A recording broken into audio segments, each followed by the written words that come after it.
this isn't just any normal edition of NFL Primetime on ESPN Plus. This is playoff edition of Primetime on ESPN Plus. And this isn't just wild card edition on NFL Primetime of ESPN Plus. This is Super Wild Card Weekend ESPN Plus NFL Primetime. That's a mouthful, and I can't do all that by myself. And so we bring in, and I'm looking forward to working with him, the better-looking brother, Tim Hasselbeck. And Tim, playoff football, we made it here this far. What a nice way to start the new year. Good to be with you. Great to be with you. And Bills in the postseason, boom. I can't think of anyone else I'd rather spend a day like today with. Right here, right now, where would you rather be? That would be the question. Well, we'll have some fun. We got 3 games for the first time. We got 7 seeds, and who, certainly could have won the game. But let's start with someone who has hardly ever been to the playoffs. Tom Brady, of course. I'm kidding. That would be his 42nd playoff game. And FedEx Field, where you positively, absolutely have to get there overnight.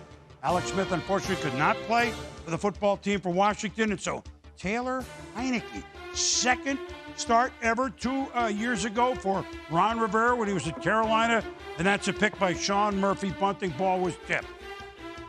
Ball was tipped to the line of scrimmage, just doesn't find a throwing lane, and kind of a rough way for Heineke to start. Well, you know what? He dug in, but then again, he's up against Tom Brady. Scotty Miller, 15 yards. Tampa Bay, his 42nd playoff game. 43 years young. Few plays later. Brady, Antonio Brown, and Timmy, he is wide open. He's wide open. Washington's trying to get creative to fool Tom Brady. They get caught in their disguise, and that's why Antonio Brown is left free. Brady's able to find him. So 9-0 Bucks missed the extra point. Washington. And you got to admit, Heineke could move. He knows Rivera and the offense, and he put trust in him. And guess what? In this scene, on this stage, he had composure.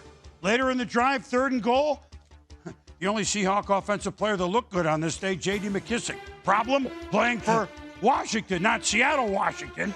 Down 9-7. That game comes later. Now Brown, end around. Boy, are he and Tom and the Bucks having fun.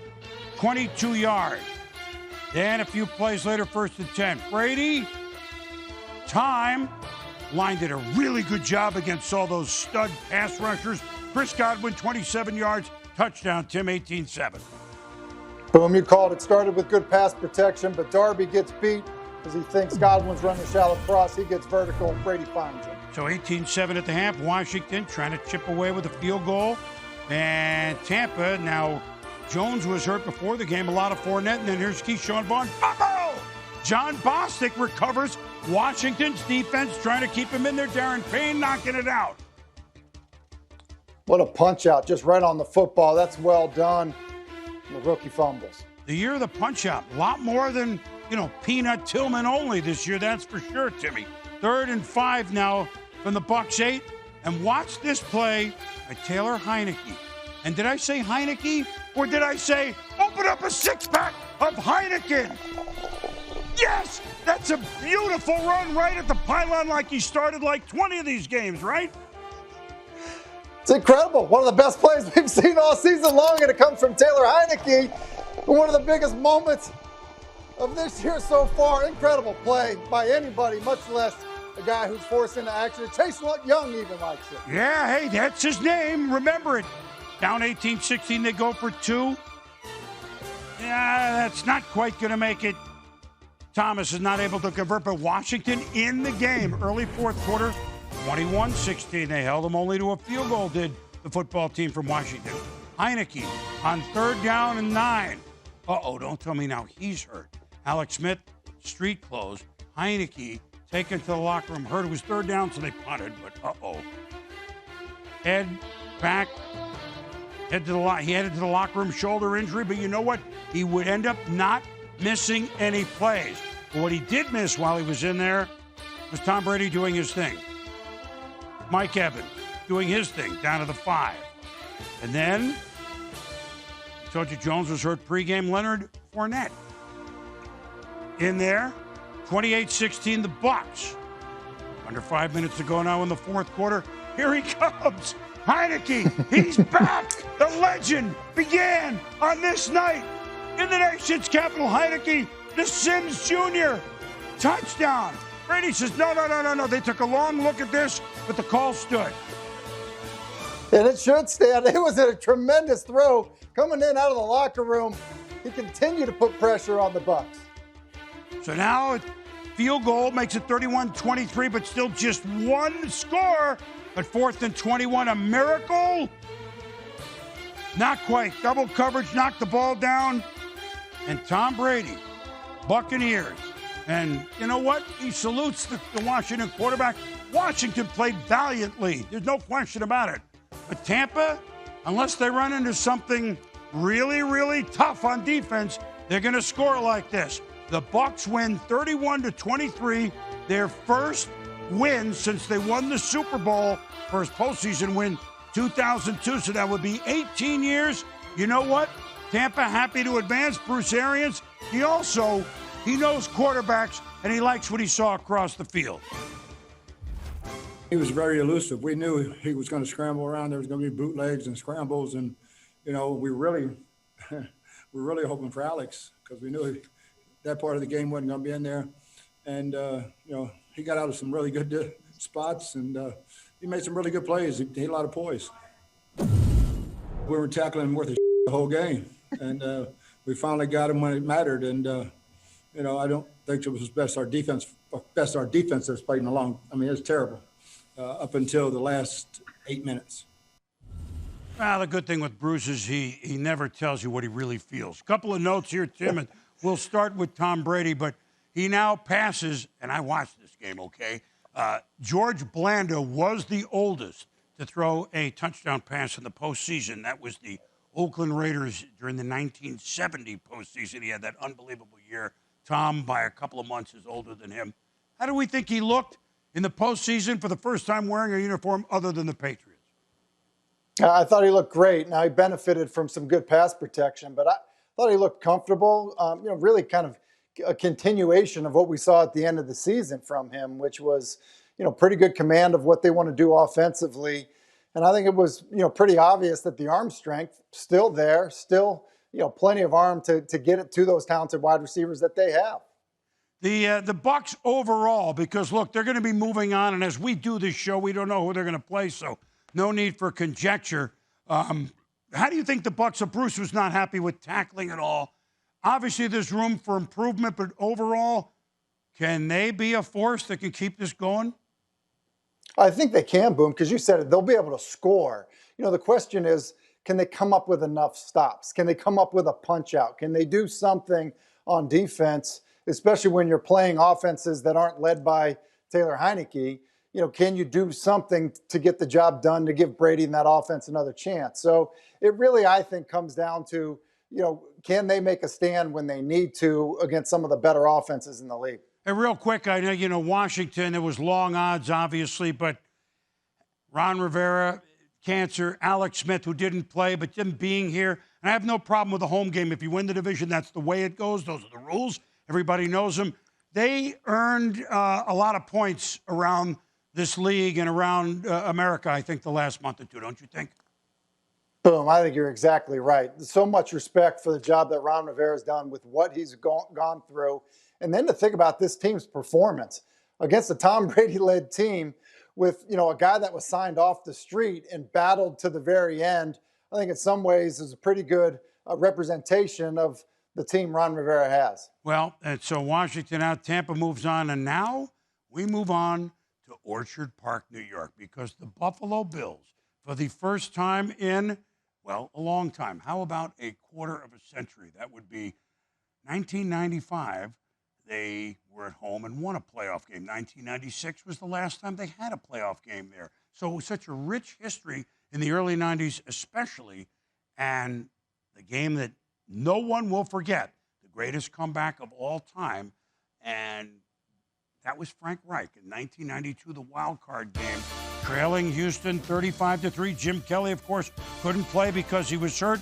Down 35-3 in the second half. Don Beebe, Andre Reed, they were all catching them. The Bills came from behind. They ended up winning in overtime. They got an onside kick. I mean, You could not imagine Warren Moon, Hall of Famer, Houston, the Oilers, Frank Reich. He was all right. And guess who was back on this day? Maybe Bills fans are hoping, no, don't. We love you, Frank. Don't do it to us. He's coaching the Indianapolis Colts. And Phillip Rivers, would this be the last time we'd see him? Could he beat Josh Allen? Well, Josh Allen early on. Hey, Tim, that was the design run, but all of a sudden Dawson Knox is there, and the 6,700 who are in there going, wow, this guy's done this all year. You're exactly right. Design run, but lineman not downfield, and so Josh just heads up play, finds Dawson Knox. 6 completions to 6 different receivers early in the game. Bills lead 7-3 till Jonathan Taylor, the rookie, ran really well, punched it in from 1. It's 10-7 Indianapolis. 3rd and 2. The Colts leading Rivers to Mo Alley Cox, and now they're in business deep down to the 4. They ended up 1st and goal. Now on 3rd and goal. The pitch to Taylor, but the Bills are there to stop it. And now 4th and goal from the 4. About 2 minutes to go in the first half. Frank Reich decides we're gonna go for it. And it's just a little far to Michael Pittman. We'll discuss it later. No problem with the gamble because what the heck? The Bills really had tough field position all day. This drive began at the 4. How does Allen and Gabriel Davis do this? This is ridiculous, right? Yeah, just a great sense to escape outside the pocket and then the throw down the field because of the arm strength. Good job working the sideline by Davis. That one stands. And they looked at it, and it was a good replay call. Another close but good replay call. And this is going to be a 96-yard drive, which Allen keeps himself. And so instead of trailing maybe by 10, the Bills are up 14-10 at the half. Phillip completed a 3rd and 6. He completed a 3rd and 5, but behind Pittman on 3rd and 7. And now they bring in the fine rookie kicker, Rodrigo O'Darn. You've sunk my blankenship. And doink! 33-yarder, no good.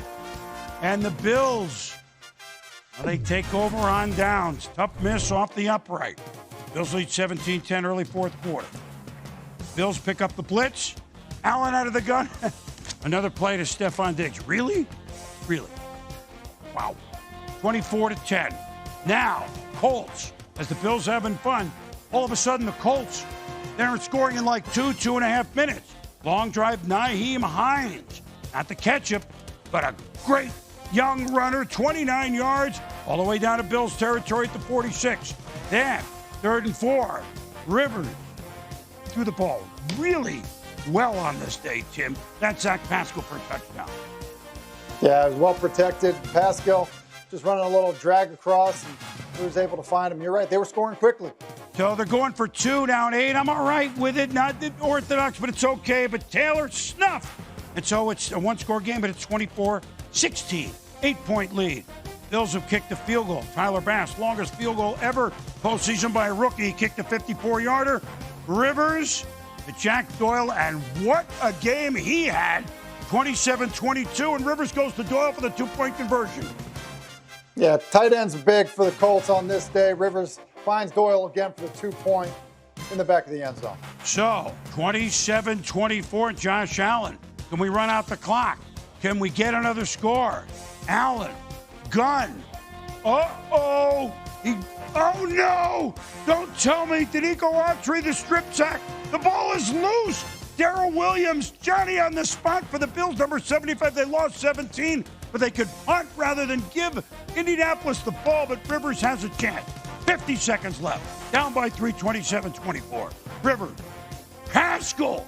Now he gets up to try to make something of it, and then Tre'Davious White, Jordan Poyer, I should say, Matt Milano, they strip.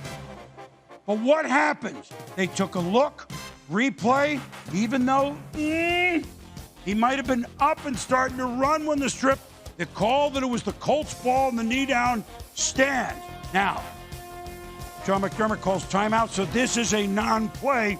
You know that Phillip is going, wait a minute. And McDermott called it just before the snap. And so then, a couple plays later, it's down to the last play of the game. Even at the Bills, don't say Hail Mary. They know what, knock it down. They do it. Micah Hyde knocks it down. And the Buffalo Bills have won for the first time in postseason in 25 years. How sweet it is, and there's the youngster and the veteran. You don't think the Bills fans are emotional about this? Oh, my goodness. Each of the Bills fans in the 6,700 said, we each one have to scream for 10 people. They tried their best. Tell you what, Frank Reich almost came in and authored another comeback. They wouldn't have liked that one, but the Bills win 27-24, and they will have another home game next week with Josh Allen at the controls. It was crazy. I mean, for the team to, or for, fans to be allowed and experience that with this team, it would have been a shame if we couldn't do that.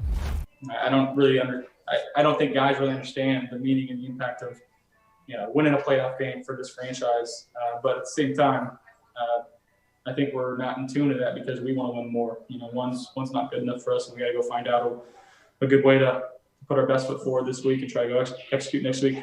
I'm very grateful to get the win as a head coach, but I think I'm more happy for our team and our fans and Terry and Kim and all the people that have worked so hard even before we got here. A few too many self-inflicted wounds here and there, but you're going up against a good football team, and so hats off to them. They played a good game, but at the end of the day, what I said to the guys in there, I'm awfully proud of our team.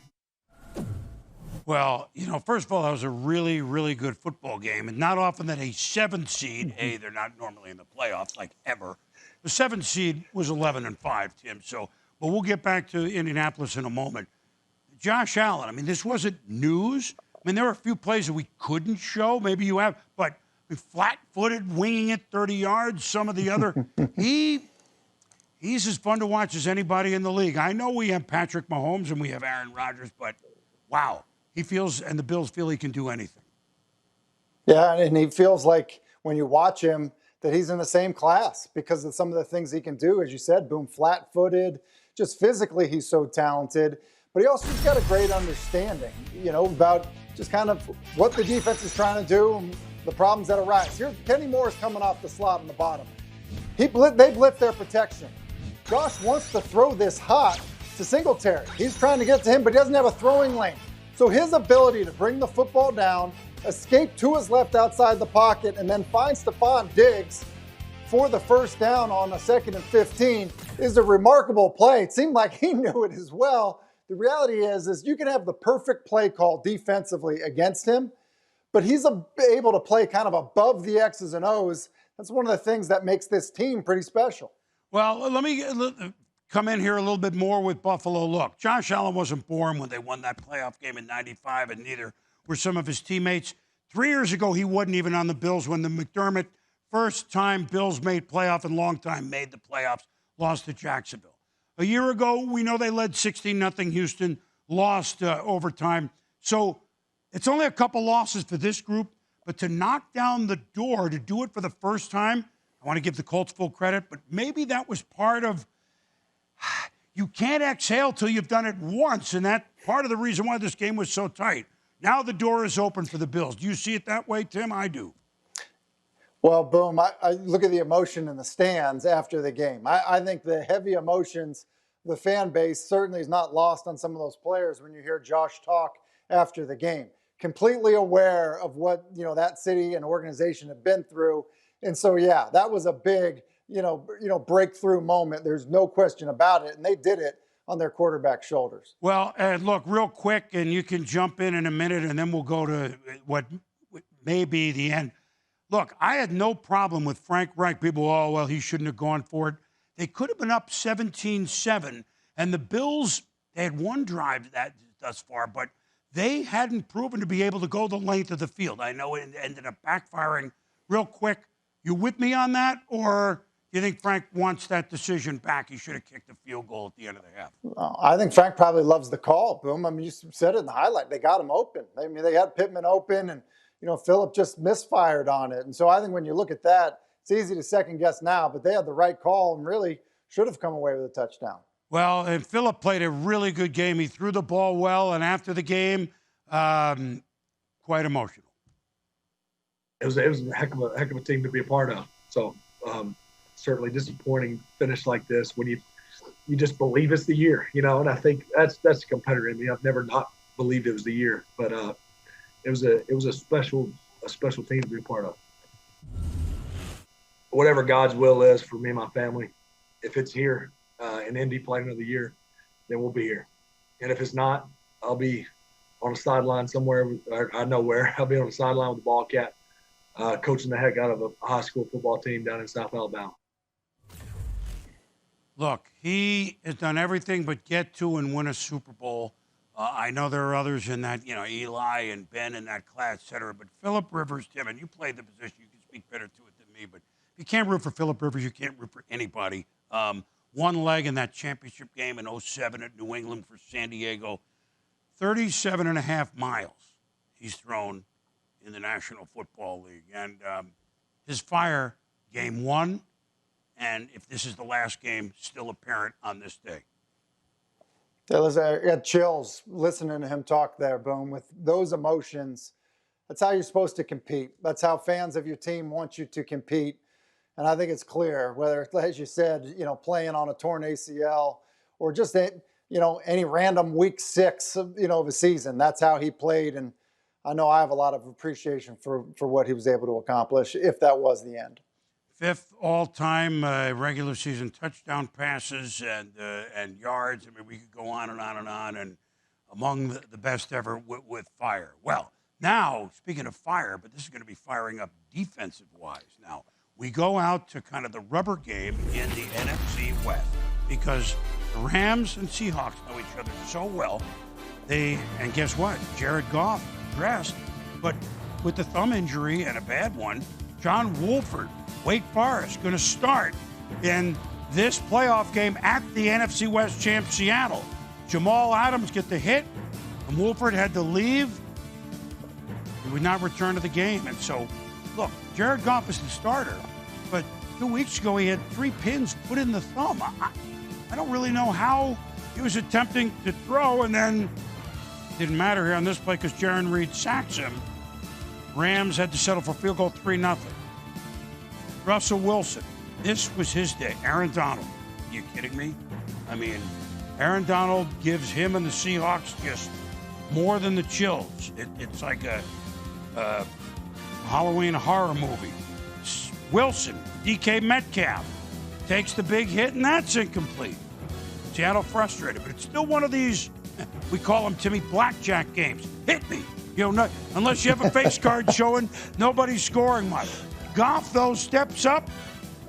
And how does Cooper Kupp make this catch? Because he's really a great player. He is. Jamal Adams is there to make a play on it. Just a better adjustment to the football by Cooper Kupp. Rams settle for field goal 6-3, so it's going to be one of those, right? I mean, it's going to be one of those games. Metcalf, Wilson, fine. Not fine here, though. Darius Williams, Rams defense, second straight week. A pick 6, 42 yards, 2 receivers over there. You know there had to be at least one defender. And Freddie Swain just doesn't, you know, aggressively attack Williams hard enough to get the block on him. And Sean McVay is running about as fast as Williams to the end zone. He understood. Hey, the way our defense is playing, we're up 13-3. Wilson under pressure, 4 minutes to go in the half. He does this. It kind of comes down the chimney like your brother says, Matt. How did he find Metcalf? I mean, this is crazy to be sprinting to your left, being chased like that, to put that ball in the air. Great adjustment by Metcalf, seeing his quarterback in trouble, but what a throw. 13-10. 3 minutes to go in the half, 3rd and 9, L.A. Goff. And Cam Akers, second-round pick. What a player he's been, Florida State. Down the sideline, 30 yards. Look at the footwork as we check him out. He never did go out. Now, Akers. Man, I used to call David Akers Green Acres, so I don't know that I can go, yeah, I can. I'm dating ourselves. Akers caps it off from the 5. There was a penalty. It's a touchdown. 20-10 Rams at the half. The Rams have 20 points. And the way this defense is playing, forget it. Aaron Donald hits Wilson. If Russell might have had Metcalf there. Donald comes up holding his ribs. He would leave. But it was that pressure that made Wilson miss the throw, though. Yep. But Donald, even when injured, made a huge impact. He's unreal. 23-13 Rams fourth quarter, punting to Seattle. And here, I was in the room saying, if Seattle can get a big return by DJ Reed, they're in business. Uh-oh, it's the other way. Micah Kaiser recovers it for the Ram. Bucom makes the hit. He's a good player. Remember him from the Super Bowl number 50. And that's another punch out. We see it. You see guys going in for the tackle, punching at the football. Good play for that special teams unit. So now the Rams trying to end it. Goff, Robert Woods, I think he's open, Tim. Wide open, hard play action, run across zones, and that's wide open. Nice play design and call by Sean McVay. Seattle finally scores again, Wilson and Metcalf, but just in case you forgot, this is what Russell Wilson saw all day. This time, it's Leonard Floyd, his second sack. And in the 3 games against Seattle this year, Floyd has sacked Wilson 7 times. That's ridiculous. The final, the Rams go in and win the rubber match when it really counts, making Seattle offensively just, well, they looked inept, although there was a pretty good reason. The top-ranked defensive football played just like it. The Rams, as the 6th seed, are moving on, winning 30-20. Thought John was really getting ready to get into a rip, and then Jared stepped in, handled things incredibly well. You could see, just battled, but I was really pleased with his effort. And you could just see, I mean, this is a guy you're talking about had thumb surgery a couple weeks ago. It's almost like deja vu, except for I just feel a little bit happier right now. It's not 100% because it had surgery 10 days ago or 12 days ago, whatever, but it's in a good place. And I'm very capable with what I got going on right now. You get rushed like that, get sacked 5 times, and against that group, it's just tough. And they made that. This is no surprise. This is how they played against other people.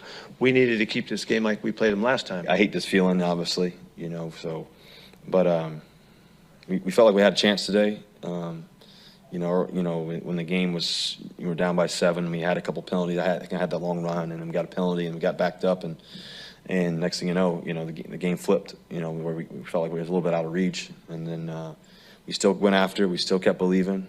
We were down 17, kept coming, try to find a way, and they just made more plays than us. Russell, classy, but that's the look you have after you played the number 1 ranked defense in yards, Tim.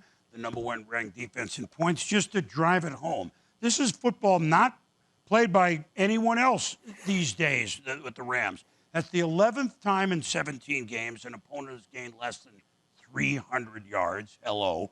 And it's the 10th time in 17 games that an opponent has scored 20 or less. They're unique, aren't they, the way they played today and the way they can play defense? They're unique, and they are for real. They have playmakers at every level of the defense, and I think that's, what makes them so special is because, we're going to talk about Aaron Donald and probably should talk a little bit more about Leonard Floyd as well. But that matches with, how they're playing in the secondary. And obviously we're going to talk about Jalen Ramsey, but how about Williams with a pick 6 in a critical game? So it's every level of their defense that they can make you pay. So much speed. And they really showed us against Seattle today. I mean, this is a year in which defense is kind of not a team's normal calling card, but they still now have a question. And, we can go to the Rams because we're running out of time here, but Seattle, this was the team that for the first 2 months offensively was unreal, never got it together offensively, really, last 2 months. And if you went up against the Rams like they did, it was really going to show. It kind of a shocking U-turn, huh? It was, and I think they just asked too much of Russell Wilson, and I think defensively as well, they kind of need to give him a little bit more support. Well, look, I thought for a while we were watching Deacon Jones and Merlin Olsen, or let's bring it a little more, Jack Youngblood and Hacksaw Reynolds, and I could go on and on and on. Fred Dreyer, we could go on and on and on, but these Rams mean business, and we mean business on the show. You want to do another one tomorrow? You do. You do want to do another one tomorrow, Tim. You and I together, Tim Hasselback, Chris Berman, Saturday, Super Wild Card Weekend, NFL Primetime. Hope you had fun.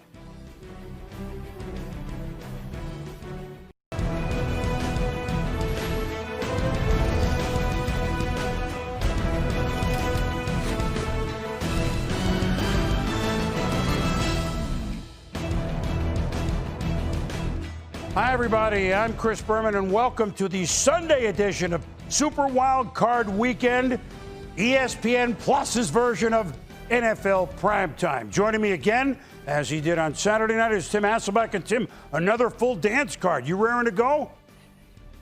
I'm ready to go. Let's do it. If you're ready, the teams are ready, and we're ready. So what are we talking for? Let's do a little football, all right? Now, if you look back at this season, when the Pittsburgh Steelers began 11-0, once upon a time, included in that win streak was a win at home over the Cleveland Browns. Now, why would I mention that? Because that was their 17th straight win at Heinz Field over the Cleveland Browns. I mean, this dates back to almost Three River Stadium. And now they're going to meet in the playoffs with all that history behind them. New history tonight at the Big Ketchup Bottle. And here we go. The beautiful sight outside. Baker Mayfield and Big Ben. Little difference, and certainly little difference. That's Mike Prefer, the acting head coach, as COVID has taken Kevin Stefanski into his basement and some of the other Browns. But guess what? The snap over Big Ben's head, and Pittsburgh can't even fall on the ball. It's worse than the 2-0 lead in that Super Bowl, and the ball went over Peyton's head, and Seattle had the lead. My goodness, first place, Tim. I mean, Marquise Pouncey just rifles it over Ben's head, and you're right, they can't recover it, and so it's Cleveland in the end zone for the score. So Carl Joseph, first team, first play of the defense in 1965 to score on defense. Like, Big Ben, are you kidding? Intercepted by M.J. Stewart Jr. It gets worse. He's usually so accurate moving. That one, he just throws over the head of his back, and there's the pick. Turnover bone for the Browns, and now Mayfield to Jarvis Landry. Look at the rumbling 10, the 5. He is gone. It's 14-0. Cleveland in Pittsburgh? 3rd and 1. Pittsburgh all of a sudden can't run the ball. Let's give it to Big Derek Watt. Forget it. Stood up at the line of scrimmage. Browns forced the Steelers to punt for Mike Tomlin. Now, still midway through the first quarter, Nick Chubb. They can do this. 17-yard gain, moving the chains. 1st and 10 at the 11. We had Chubb, and then we had Hunt. Kareem Hunt. These are the Steelers getting bowled over, and it's 21-0. Look at the finish of the run by Kareem Hunt. Just continued to drive those legs, and everybody, including Jarvis Landry, pushing him into the end zone. All right, enough of this already. Big Ben going to hit Deontay Johnson. Oh, no, he's not. Sheldrick Redwine. Last night we had Heineke popping beers. Now we got Sheldrick Redwine. It's really good vintage. All the way down to the 15. And Ben is really? He can't believe it because he's got Johnson open. Ball's a little high. Probably should be caught, but tips and overthrows in the middle of the field. Never good. On 3rd and 3 from the 8, Hunt. Nice slice through the defense. And the Browns, 28 points in the first quarter of a playoff game. First time anyone's done it since the 60s. 28-0. Big Ben. Pass tip. Really? Porter Gustin. I mean, it just won't stop. It won't stop. Balls tipped by Taylor. And then how about the athleticism by Porter Gustin? Diving, gets his hands underneath it. It's a heck of a play by the defensive lineman. 3 picks and the snap over his head. 4 turnovers first half, and the Browns say, we want more. Minute and a half to go. Mayfield, and Baker has done this with his legs, certainly last week and this week, Tim. So tough, so competitive. That's an outstanding effort. And then wide open is Austin Hooper. It is 35-10 in Pittsburgh in favor of Cleveland. Big Ben said, it can't go on. You're right, it can't go on forever. Eric Ebron, 35-16. They don't get a 2-point conversion. Ben, Juju Smith-Schuster, tell you what, make a left at the manhole cover. I'm going to hit you at the phone pole. Well, that goes for 27 yards. Move the chains. 4th and goal. Can Pittsburgh get in this thing? Ben, time, Smith-Schuster. It's a touchdown, 35-23. Yeah, and Schuster wins versus man coverage, and you think, okay, maybe Ben can bring them back. End of the third quarter, 3rd and 8 Steelers. Ben to Smith-Schuster. It's going to be yard and a half short. Mike Tomlin says, we got a whole quarter. We've gotten this far back. We're going to punt on 4th and 1, their own 46. Cleveland says, Thank you. Early fourth, the swing to Chubb. Rub-a-dub-dub. Chubb in the end zone. 40 yards. There's no Steeler anywhere. 42-23. 3.5 to go. Ben throwing. Sione. Taki-taki. Nothing ticky-tacky about Taki-taki and the way the Browns are picking off Ben. It's the 4th pick of the game. Which Ben just doesn't see. I'm trying to hit Ebron on the over route. Taki-taki there for the pick. Don't know if it was a tear, but there's tears of happiness for Mayfield, and well, they just nothing short of stunned for the Pittsburgh Steelers. We told you 17 in a row over this team. You know the Cleveland Browns hadn't even been to the playoffs since 2002. The last time they won any playoff game. Bill Belichick beat Bill Parcells. Browns over Patriots, 1994. Cleveland, 48. Pittsburgh, 37. Myles Garrett, Browns moving on to Kansas City. We're disrespected. I mean, with the media, with the comments from Juju and other players on the team, they thought we were just gonna come out here, it was gonna be a cakewalk, and they had written us off. And there was no way we were gonna come out here without giving our best shot. We didn't perform well enough tonight. Not coaching, not playing. You can chalk it up to the turnover game, but we weren't good enough in a lot of other areas in communication in terms of detail. Just not a good night for us. And in the single elimination tournament, we don't have a good night, you go home, and we understand that. Well, look, Cleveland. We gave you the years that they hadn't been in the playoffs, that they hadn't won a playoff game. And I'm not even going to what happens if Ohio State beats Alabama a night from now. But, there's not a lot of productivity maybe in the offices in northern Ohio coming up, and understandably so. Of course, it was gift wrap, but the Browns were ready despite coaches not there, players not there. You can't say enough about them, Timmy. No, you really can't, Boom, because, the process of getting ready for this football game with everything that they were facing with, no head coach, no offensive line coach, and then to have their quarterback come out and play as well as he did, I think it was really remarkable. And then you think about the pressure because of the history of the organization. It's just outstanding. But Baker did an excellent job, Boom, just getting the ball out of his hands quickly. We know the Steelers can rush the passer, and I thought that his ability to play on time with anticipation was critical, and they never really took their foot off the gas offensively. They continued to trust them. A lot of credit to offensive coordinator Alex Van Pelt calling the plays in this situation, sticking with it and trusting his quarterback. Well, look, Cleveland, part of what you're saying is maturity of this team to shake off all of the things that were holding them back. Seemingly, this team grew before our eyes. Last year, they'll admit, immature as heck. This year they were 11-5, and they walked in like they expected to win. Yeah, I think it's a great point. And Kevin Stefanski, I think, deserves a lot of credit for kind of cleaning that up and that team maturing in a short period of time. Look, Pittsburgh, now we have to look, and this is a quick first take at them, but they're 11-0. Look, they weren't going to go undefeated, but so what? They were the last team not to lose a game. From that point, they went from the worst to one of the worst running team, the most drops in football, tackling an un-Pittsburgh style, not the worst, but just I think it's going to take a while for them to unearth everything that went wrong. What did you see, Tim? Yeah, you nailed it, Boom, on a lot of the issues. Inability to run the football. This is the Pittsburgh Steelers. When have they not been able to run the football? And then, they've been so good at wide receiver for so long. For them to struggle catching the ball. And then I think some of the injuries on defense did start to catch up with them. So you combine all of those things, even some of the great coaching jobs Mike Tomlin's done, in the past, I think this year was just a little too much with all the factors that you mentioned. Just a quick aside, and we did this with Phillip Rivers yesterday. We don't know. Ben had said he wanted to play on.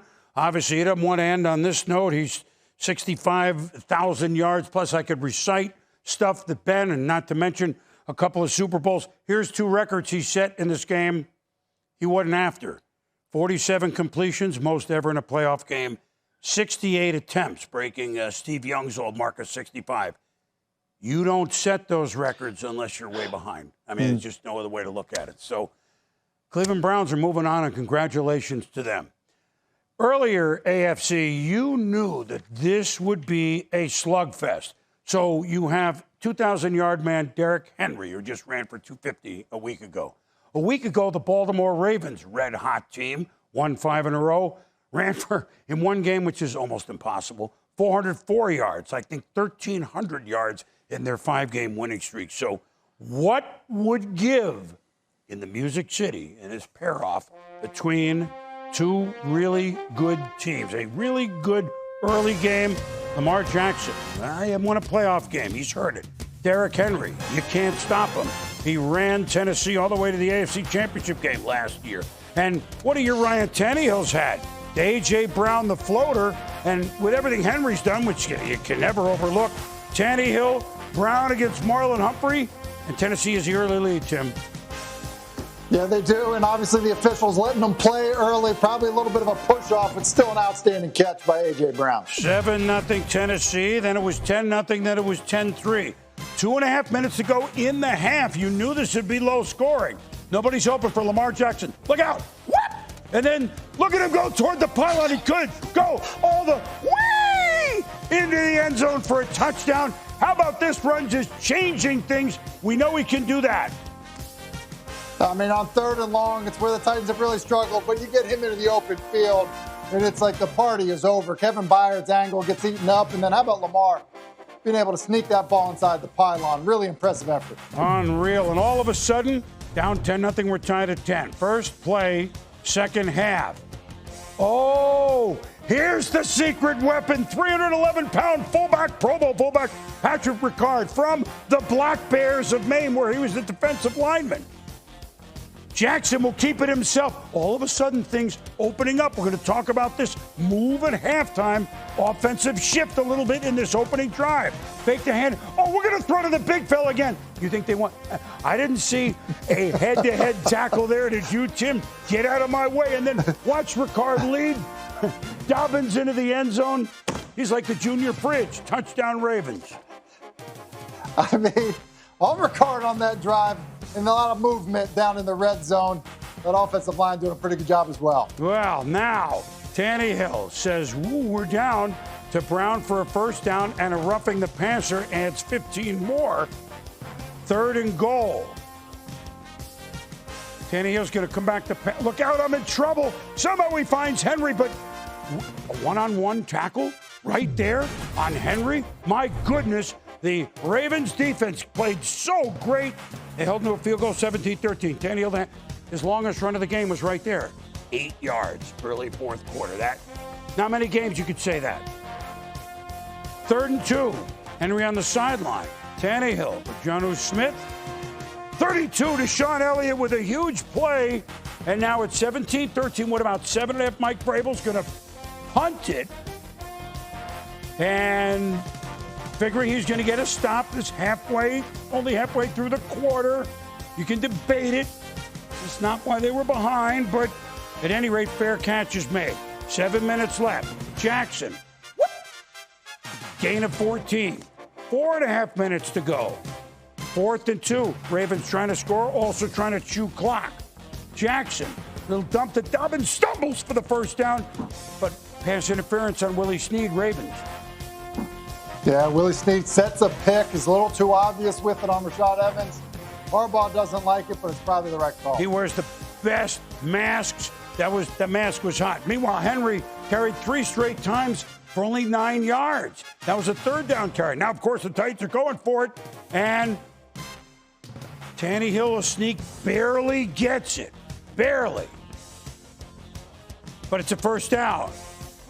Tannehill down 20-13 as Tucker's hit a long field goal. Uh-oh! Receiver falls down. Marcus Peters. He's always around the ball. He makes the play, and that just about seals it. It sure does. Khalif Raymond falls down, and you said it. Marcus Peters so good at playing the football in the air. And it's a shame because Ryan Tannehill on the other side had A.J. Brown win on the release. Probably wants that one back. Well, stomping around on the Titans emblem, of course, we'll talk about that later. That was a 15-yard unsportsmanlike penalty, but back him up. but you can't back him up. Lamar Jackson, $1:40 to go, 2nd and 8, and he stays in bounds. And Tannehill knows, we're not going to get the ball.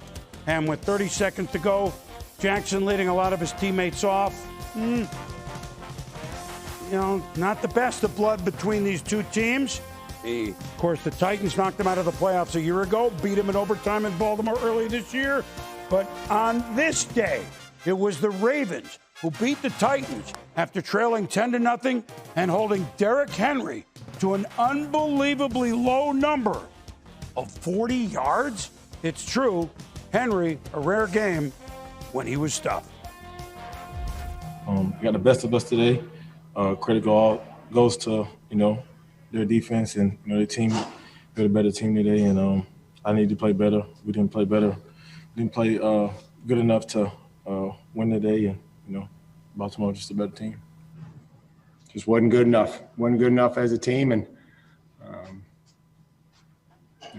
that's how it goes sometimes. It's going to be a top 5 for sure, but right now for me, this is the best win ever, and not just because of what was at stake, but because of the guys and what it meant to our team and to our guys. What it meant to all of our guys. This may be the best one I've ever been associated with. I feel it was just disrespect. We didn't see what went on before the game. The last time we played those guys, and they were standing on our logo, and we seen like them getting into it with our coach. So that was just disrespectful because we treat all our opponents with respect, and it wasn't no reason for us to shake hands and stuff like that. To be the big guy, so we just walked off the field. Well, what Lamar is talking about real quickly there, and we'll get into the game, is that, and in the middle of the season, Tennessee dancing or pregame warm-up on the Ravens logo, and that led to some bad blood pregame then between the two teams, and he didn't forget. I think if he had it to do it all over again, first Raven playoff win in 6 years, Tim, needless to say, 0-2, he was MVP. Can you ever win a playoff? I think if he had it to do over again, he might have stayed out and shook Tannehill's hand, et cetera. I bet you next time that happens, but he'd like to do that part of it over, I think. Yeah, I agree with you, because instead of talking about that, we could be talking about how great he played, and really he did play great, and kind of get that playoff win, that everyone's been talking about. Well, let's talk about how they got the playoff win, because here they are down, and if they get too far down, Henry's going to churn it up, at least you would think on paper, and Baltimore is not built normally to come from behind. Why was this different offensively? Well, you called it, Boom. They kind of softened them up to start the second half, and started to spit the ball out to the sideline and to the flat, kind of make that defense play sideline to sideline a little bit. And then I think when you look at what they did defensively, they were outstanding. I mean, you mentioned stopping Henry. It's winning at the point of attack, and getting after the guys up front. Winning and not letting Derrick Henry get started is the key. Once he gets moving and running downhill, you don't want to let him get to that fourth step. If you can play him in the backfield, he ends up being a different back, and they were able to do that. And Lamar, real quick on him, and then we'll talk about the kind of philosophy change there. We know he's electric with the ball, and Tennessee really they couldn't hold him down. They're not the first. He's run for 200-yard games now in the playoffs. Only Colin Kaepernick has done that before him as a quarterback. Yeah, and what's interesting is that Tennessee have been great against him in their previous 2 matchups, but they basically got after him with the quarterback run game, and a lot of times it was off of some fly sweep action, some counter action, but they eventually got to power football where they were running him inside the tackles, and that really was how they were able to kind of close the football game out as Tennessee tried to fight back. So a lot of credit to how they called that game offensively, but also how Lamar ran in between the tackles. And I'd like to point out what we showed in the highlights, because I think it was a big factor that John Harbaugh, Greg Roman, offensive coordinator, halftime adjustments, you know better than me, can be key. Now, this Patrick Ricard, Pro Bowl fullback, caught 9 balls all year. I mean, he 311 pounds, speaks for itself, right? Like, just look at him. No one was expecting screen passes to the right, but what happened was they thought Tennessee was packing it in, and so however we get a little outside and get Lamar in rhythm with some short passes, which a couple were to him, they had another face on offensively after that. I thought it was brilliant. No, it certainly was brilliant. You look at how efficient Lamar was passing the football. Big part of it is exactly what you said, what they got to get him some easy completions, which also helped them run the football late. Yep, and so now the Ravens go on and they're going to play the Buffalo. We'll go through and that's going to be quite a game. Now, the New Orleans Saints, okay, everybody knows, look, they're playoff perennials, unlike some of these other squads that hadn't won for a while, or certainly in Cleveland's case or Buffalo's case or Tampa's case yesterday. But the Saints have always had these nail-biters and have lost a lot of these one-score games by unbelievable circumstances. Chicago came in 8-8, but with a really good defense, bent on keeping this close. Would things for a change be a little easier in the Big Easy? Here we go. Bears at Saints. Drew Brees, you know, if it doesn't go well, it's probably we're reading his statistics. Michael Thomas is back. Alvin Kamara, first time since his 6-touchdown game is back. That's Deontay Harris, 17-yard gain. Brees in the first quarter. First time in the end zone all year for Michael Thomas. It sounds like a mistake, but hello, they were waiting on this, Tim. Yeah, and he just finds the zone, sits down, and look at the timing with Brees and Michael Thomas. Like they never missed a beat. Ooh, tricky Bears. They were going to have to do this. Trubisky's out there, takes the pitch. Wait a minute, Matt Nagy's called a beauty, and the Bears are going to tie the... What? Really? Javon Wims? You can't miss that now. No, you can't miss that if you're the Bears, overmatched offensively, and it is a perfect throw from Mitchell Trubisky. Perfect play. Then Trubisky, 4th and 4. Doesn't quite pick it up, so the Bears were there, you know. But New Orleans still leads 7-0. Now Taysom Hill, quarterback. Guess what? He's hitting. It's a fumble. John Jenkins, Bears defense really came to play. They couldn't capitalize on it other than a field goal, but it's 7-3. Third quarter now, yeah, 7. I think Hill holds on to the football too long, and Gibson does a nice job getting his arm on there, getting the ball up. Yep, get a field goal. My bad, I jumped you, 7-3. Now, third quarter, 3rd and 15, Chicago. Could Mitch be magical? Well, that's incomplete. And unsportsmanlike conduct away. This is Anthony Miller. He's getting yelled at by C.J. Gardner-Johnson. He hits him. Well, the instigating that you remember in the regular season, overtime win in Chicago by the Saints. And again, he instigated, but doesn't matter. That was Wims, who got a couple game suspension, ejected from that game. And so, certainly on the outside, meaning outside of the field, bad blood, and Coach Nagy just trying to calm Miller down, but he has been ejected. Back to a tight game. Brees, 3rd and 4. Thomas. Well, it's like they play together every game this year, right? And now this guy can still do it, right? Jared Cook, fighting. That's a heck of a play for the first down. Carries 4 Bears, and then 4th and 3. You can't jump, can you? Uh-oh. Now, Eddie Jackson jumps. So the drive continued. Chuck Pagano, defensive coordinator. No, we went over this. Brees. It's quite a play by guy that's about to be 42 next Friday. Dumps it to Latavius Murray. Bang! Into the end zone. Murray blocks Khalil Mack and then catches the touchdown, Tim. Yeah, Murray's in pass protection here on Mack. This is just amazing pocket awareness and a playmaking ability by the 42-year-old Drew Brees. That's an awesome play. So 14-3, the Bears, they offensively challenged. Saints have good defense. Brees to little Jordan Humphrey. Not little Stevie Wonder, not little Richard, but little Jordan Humphrey. 3rd down completions, Brees had 9 of them. That's the most he's had in a game in 4 seasons. 3rd down completions, the Saints.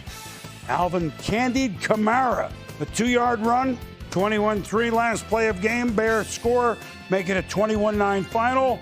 And so, Chicago's defense held them in it. It really did, but hard to win with 3 points. And the Saints go marching to a rare more than 1 score win They win it in the postseason, 21-9, which means Drew Brees, Tom Brady, for a third time. Drew knows what was coming. Don't take it for granted. Very appreciative of the opportunity. And listen, the minute that he signed with the Bucs and came in the division, you felt like that was going to be a team to contend with. That was going to be a team that had playoff aspirations and beyond, just like us. So I guess it was inevitable. Today wasn't good enough. And you look at a team like the Saints that has been there, done that on the coaching side, player-wise. I think that's a start for us to realize, hey, if you want to go ahead and do damage in the playoffs, you can see situationally, discipline-wise, all that kind of stuff, how we got to be better. Yeah, I think I could definitely see myself back here next year. Obviously, a lot of that's out of my control, but it feels like home, and it feels like we have unfinished business. And right now, I'm really just bummed about how the season being over and how the game went. So a lot of emotions going on right now, but I could see that. Well, questions upcoming in Chicago. Quarterback, coach. I hope they don't make a change there. General manager. We'll see what they decide in Chicago. But the Saints are moving on, and you really liked the game plan against a very good defense, didn't you, Tim? I thought they did a great job of kind of identifying how they could attack that really good Bears defense. Remember, no Roquan Smith in this football game meant that Manti Te'o was going to be in the lineup, and they decided to attack him with Alvin Kamara like they do here, a little option route, breaks the tackle, and they did it with Jared Cook. We saw it in the highlight. Just does a good job, still plays with a lot of speed, good run after the catch.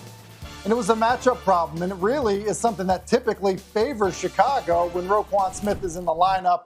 Oh, that was brilliant by Sean Payton, and obviously Drew Brees knows exactly where to go with the football. I mean, look, Chicago is not, a juggernaut offense, but let's look, Tim, at the New Orleans defense, one of the highest-ranked defenses in football. They held the Bears, a touchdown on the last play. Can they play this type of defense moving forward against a couple of or at least one, high-powered offenses moving forward? Do you think this defense showed you today that they can do this for 2 or 3 more games? I think they can, Boom. I mean, look, we're about to play Tampa Bay, and we've seen them get after Tampa Bay earlier this season. They can rush the passer. I think their secondary's got good experience. Then they play the football well. Demario Davis is a heck of a player at the linebacker position. So I do think that they are a good group on that side of the football. And I think they can, at times kind of rise to the occasion like they did today against Chicago. All right, well, let's look at, Tim, the next. Okay, here's the best weekend in football coming up. Here's the lineup. We're going to do it this way. So, all right, the Browns are at the Chiefs. The Ravens are at the Bills in the AFC. In the NFC, the Rams go up to Green Bay, and the Bucs go to the Saints. So we'll start with that real quick.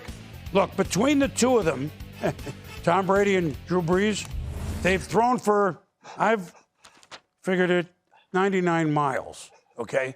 We can drive from here to New York or Boston with that, all right? But just by throwing the ball. They played twice. Saints won both. 21 times a team has met for the third time. 14 times the 2-0 team has won again. This will be a high-scoring game, won't it? I mean, I think so. But I do think that New Orleans defense got after Tampa Bay last time out. Beat them by 35. So I think there's going to be some things that Tampa has to learn from that previous matchup.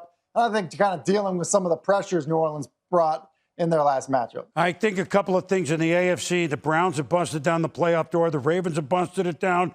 The Bills have busted it down. But here are the Chiefs. Baltimore and Buffalo, that's going to be a fun game, isn't it? Oh, I mean, listen, 2 of the more exciting quarterbacks in all of football. And listen, running with it on design runs, scrambling and taking off, and then the ability to kind of attack areas of the field with their ability to throw the football. Yeah, anytime you get 2 quarterbacks like that, that's a lot of fun. Now, real quick, we don't have to even discuss it because we're running, it's so much fun. Number 1 defense, Rams. Number 1 scoring offense, Packers. That's why next week, do we get to do, you and I want to do this again? You do, don't you? Let's go, Boom. Let's go. All Let's right. do it. For Tim Hasselback, this has been fun. I'm Chris Berman. Thanks, everybody, for watching Sunday Super Wildcard Weekend NFL Primetime. We do it after both days, Saturday, Sunday, next week. Be there.